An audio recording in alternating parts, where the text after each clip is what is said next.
जय माता जी। बोलो सच्चे दरबार की जय।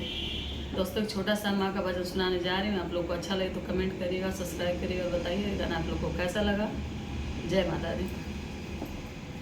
छनन छनन बाजे मोरी मैया के भजनिया हो अंगनवा हमरे ना हुई है माई के पूजनिया हो अंगनवा हमरे ना हुई है माई के पूजनिया हो अंगनवा हमरे ना काऊ ही देखी मैया मन मुस्कानी हो कि काऊ देखी ना हो कि काऊ देखी ना मैया भैली मगनवा हो कि काऊ देखी ना मैया भैनी मगनवा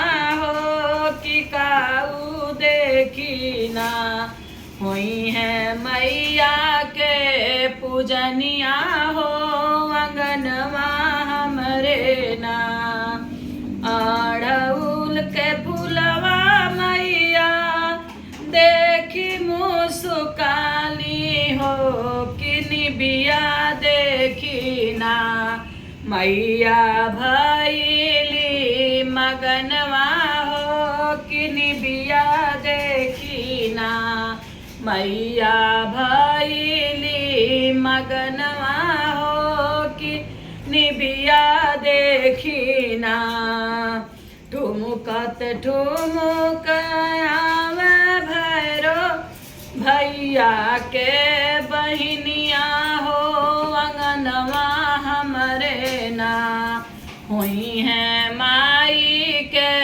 पूजनिया हो अंगनवा हमरे ना काऊ ही देखी मैया मन मुस्काली हो कि काऊ देखी ना मैया भैली मगनवा हो कि काऊ देखी ना मैया भैली मगनवा हो कि काऊ देखी ना होमिया गियरिया से मैया मन मुस्काली हो पचरवा सुनी ना मैया भैली मगनवा हो पचरवा सुनी ना मैया भैली मगनवा हो पचरवा सुनी ना छन छने बाजे मोरी मैया के भजनिया हो अंगनवा हमरे ना हुई है मैया के पूजनिया हो अंगनवा हमरे ना। जय माता दी।